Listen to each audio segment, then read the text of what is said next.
Macron fournit les tanks et nous n'avons qu'à frapper préventivement la France comme étant un belligérant de ce conflit. Elle doit être reconnue comme un belligérant. La France ne devrait plus exister. Il y avait la France et bim, il n'y en a plus. Est-ce que ça gêne qui que ce soit? Frappez la France une fois et c'en sera fini. Tout le monde aura peur, je peux vous l'assurer. Personne ne voudra y aller. Il n'y a pas besoin d'engager notre potentiel stratégique. Nous avons assez de munitions pour détruire la France ou la Grande-Bretagne. Bon, voilà, c'est dit. Alors, bon, on peut dire ce sont des clowns, on l'a beaucoup dit, ils disent n'importe quoi, mais ce sont toujours des éléments d'ambiance, quand même.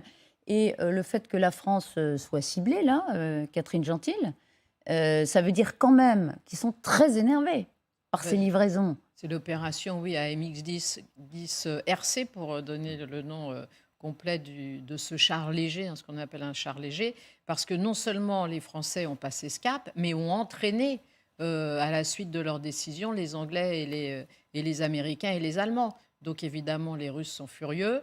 Et comme d'habitude, ils utilisent les grands moyens rhétoriques, attaquons la France. Et puis on sait également que Vladimir Poutine apparemment ne veut plus parler à Emmanuel Macron, qui depuis... Alors on le verra tout à l'heure d'ailleurs. Des mois dit qu'il c'est un facteur aggravant. Voilà. Donc je pense que tout ça additionné, effectivement, ça ne pouvait pas échapper à notre cher Soloviev. Et qui donc a décidé qu'il fallait faire disparaître la France. Et comme le dit l'autre intervenant, et bim, ça y est, voilà. C'est fini. On n'a même pas besoin d'utiliser nos armes stratégiques. Alors, qu'est-ce qu'ils imaginent que 3 obus vont détruire la France? Et puis dans un grand élan, il dit la Grande-Bretagne aussi. Et la Grande-Bretagne, oui. Puis il n'y aurait pas de riposte. L'un va avec l'autre. Oui, voilà, c'est un jeu d'enfant, les entendre. Mais enfin, ce qui prouve à quel point ils sont quand même dans le désarroi, parce que continuer à avoir ce genre de discours, sachant qu'évidemment, ça n'a aucun contact avec le réel, ça prouve quand même qu'ils en sont réduits à dire à peu près n'importe quoi. Alors, ils auraient pu cibler les Américains. Est-ce que vraiment les Américains ont été entraînés par la France pour livrer des chars? On en doute un peu quand même, ça ne se fait pas comme ça. Mais c'est vrai qu'il y a eu un mouvement presque concerté, en tout cas sur 48 heures, il y a eu des annonces effectivement américaines, allemandes et françaises. Et britanniques d'ailleurs. On va le voir d'ailleurs dans un instant, la liste. Mais juste cet énervement de la télé russe contre la France, ça raconte quoi? Ça raconte que la même chose que ce qu'on voit d'ailleurs dans un certain nombre de clips ou de vidéos de propagande, c'est-à-dire à quel point ils en sont réduits justement à s'enfermer dans une rhétorique qui est aussi d'ailleurs celle de Poutine, c'est-à-dire celle qui consiste à voir le mal absolu dans l'Union européenne, l'OTAN, l'Alliance Atlantique, les Occidentaux, les Nations Unies même. Donc c'est cette idée que l'Occident, terme générique, terme devenu totalement valise, en fait est devenu le mal absolu. On dénonce leur société, on dénonce leur régime, on dénonce leur chef, et ça plaît. Ça plaît à une opinion qui est littéralement chauffée à blanc par une forme de nationalisme hallucinant et qui n'a plus de rationalité du tout. C'est-à-dire que là, on n'en est même plus à revenir à ces accusations comme quoi c'est l'Occident qui a causé la guerre en Ukraine ou qui est à l'origine de la guerre en Ukraine. On va bien au-delà. L'Occident est le mal, c'est l'ennemi, il faut l'abattre. Bon, donc c'est normal que ça se retrouve sur des plateaux de télévision qui ressemblent de plus en plus maintenant à des plateaux de télé-réalité. Il y a plus de... Dire réalité, vous pourriez dire. Mais alors, figurez-vous, on a été frappés parce qu'il y a eu une lueur hier.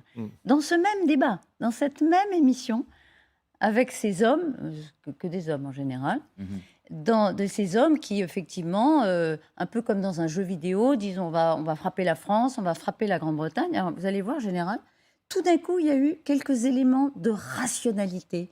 Quelqu'un qui est venu mettre un tout petit peu d'ordre dans cette conversation. On va l'écouter. Une guerre nucléaire limitée est une illusion. Il ne peut pas y avoir de guerre nucléaire limitée. Cela aboutirait à une catastrophe mondiale et la destruction mutuelle des États-Unis, de la Russie et de toutes ces régions. La France ne peut être détruite que par des armes nucléaires. Il n'y a pas d'autre moyen de détruire une nation. Pensez que la Fédération de Russie peut utiliser des armes nucléaires pour l'exemple, juste pour faire peur à l'Occident, que tout le monde va tomber à genoux, lever les bras et dire « Ok, c'est bon ». Cela n'arrivera pas. Il est irresponsable de parler de frappe pour l'exemple. Alors, c'est quand même très intéressant. Je ne sais pas s'il sera réinvité, Je pense pas, ce non. panéliste. Mais si vous voulez, c'est très rare d'avoir un discours à ce point discordant qui dit « Mais non, ce que vous racontez, c'est n'importe quoi. Ça ne peut pas avoir lieu. » C'est très, très rare à la télévision russe. Qu'est-ce qui se passe? Je sais pas, il y a une lueur, Oui. une lueur qui s'est levée, peut-être vite éteinte, on verra. Mais on peut pas dire Bon, mieux. il a raison. On peut pas Alors dire là, mieux. on aurait pu le dire Non, à sa place. c'est frappant que ça passe à la télévision russe. C'est quelque chose. Peut-être que, comme je disais à l'instant, c'est une lueur d'espoir. Après tout, ça prouve d'abord qu'on a des amis russes qui sont toujours en état de réfléchir. Et ça, ils n'ont pas été lobotomisés, si je puis dire. Et qui a quand même une sorte d'opposition, même si elle s'exprime rarement. Monsieur sait ça mieux que moi. Il y a des difficultés pour s'exprimer, mais elle existe. Et le fait que ça apparaisse à la télévision russe, ça montre quand même que cet emploi des armes nucléaires est un souci pour de nombreux stratèges, de nombreux politiques. C'est pas aussi simple que ça, je pense. C'est pas aussi monolithique qu'on voudrait bien le montrer. Et même M. Poutine, d'ailleurs, a pris quelques reculs là-dessus. Donc, bon, soyons un peu rassurés sur le bon sens et le sens des responsabilités des uns et des autres. Oui, parce que Poutine, il a beaucoup joué, on l'a beaucoup dit ici, avec cette peur, évidemment brandie devant les Occidentaux. En réalité, on a dit aussi qu'il ne le ferait pas, parce qu'il lui reste justement une petite part de rationalité. Peut-être que ce monsieur dit exactement ce que pense Poutine. Est-ce que vous êtes d'accord avec ça, Olivier Védrine? Je vous vois sceptique, c'est pour ça. Non, d'abord Poutine, il est pas tout seul à appuyer sur le bouton. C'est tout un processus, etc. Toute logique. Voilà. Donc, mais il y a une chose dont on parlait hier avec notre petite réunion de Russian Monitor. Rappelez-nous d'ailleurs qui participe à ces réunions. Moi, je suis le rédac-chef, le fondateur et un ou deux autres journalistes. Parce qu'on n'essaye pas de faire... je connais même pas le nom de mes journalistes en Russie pour les protéger, etc. Enfin, c'est vrai, véritablement avec des pseudos, etc. On est véritablement... tout est compartimenté, si vous voulez. Donc la réunion, elle se fait à quelques-uns, mais le reste du groupe qui sont en Russie, par exemple, on n'est pas en relation. Ils nous envoient leurs textes par VPN, etc. Mais vous avez des échanges. On a des échanges, on a des informations qui remontent. Ce que je sais. Et hier, la grande discussion, ça a été la stabilité psychologique de Poutine. C'est-à-dire qu'il ressort de nos correspondants en Russie une certaine instabilité psychologique de Poutine. Alors, j'ai dit, mais qu'est-ce que vous voulez dire par là? Voilà, on a peur d'une instabilité, c'est pour ça qu'on a peur que tout est possible cet hiver. Alors j'ai dit, oui, mais d'accord, tout est possible, il n'est pas seul. Qu'est-ce que ça veut dire une instabilité, Poutine? C'est-à-dire qu'il changerait d'avis d'un jour sur l'autre, qu'il serait affecté par un mal? Voilà, il serait affecté par un traitement, il serait affecté, mais en tous les cas, la chose sur laquelle on a vraiment insisté, et moi je l'ai demandé plusieurs fois, c'est cette stabilité psychologique où, alors ils me disent, mais ça a commencé depuis quelque temps, effectivement, et eux, ils ont peur que, et maintenant c'est une aggravation de la stabilité. Ils ont des indices? Ils ont évoqué des indices? Écoutez, là, ils m'ont pas évoqué plus d'informations que cela. Ça a été la conversation, voilà. Je leur ai dit, mais est-ce que vous pensez qu'il peut y avoir une offensive russe actuellement? Est-ce que vous pensez que... Je lui ai dit, ce n'est pas rationnel. Ils m'ont dit, mais il n'y a plus de rationalité. Ouais. Bon, alors là, on a quand même, encore une fois, un intervenant à la télé russe qui est précisément très rationnel. Il dit, mais enfin, vous êtes dingue, on ne va pas frapper, évidemment, avec une arme nucléaire la France ou quoi que ce soit, parce que nous-mêmes, évidemment, nous en subirions les conséquences. C'est ce qu'on dit depuis le début.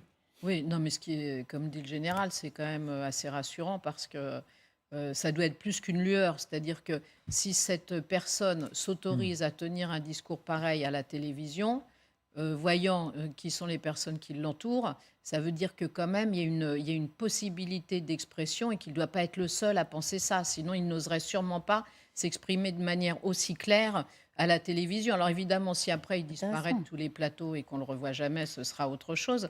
Mais c'est ce dont on parlait aussi hier concernant le fameux sondage de l'Evada, qui est le dernier institut de sondage crédible en Russie. C'est-à-dire qu'il y a quand même des gens qui s'expriment. Hein. Ce n'est pas la Corée du Nord, quand même, la Russie. Mais ce qui est intéressant, c'est qu'effectivement, il y a la possibilité de s'exprimer sur ce plateau où il n'y a en gros que des extrémistes qui veulent détruire tout le monde, sauf la Russie. Et là, il y a quand même des gens qui peuvent dire « mais c'est complètement fou ce que vous êtes en train de raconter ». C'est quand même très Donc, troublant, je trouve. Oui, Très troublant, parce que forcément, quand même, les intervenants savaient ce qu'il avait comme doctrine, lui, ce qu'il portait comme discours, et ils l'ont laissé s'exprimer. Oui, mais on verra ce qu'on dit si...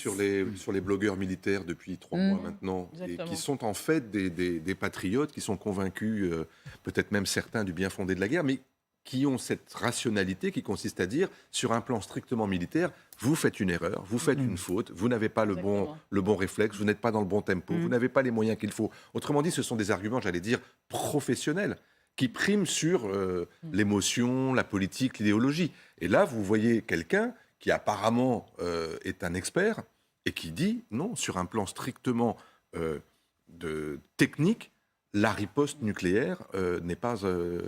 il faut l'envisager, parce que, évidemment, que la France, la Grande-Bretagne ou les États-Unis, si vous les menacez par une frappe nucléaire, évidemment que leur doctrine consiste à répondre. Il a raison. On verra si ça traduit effectivement un changement de discours plus général, parce que pour l'instant, la propagande continue quand même de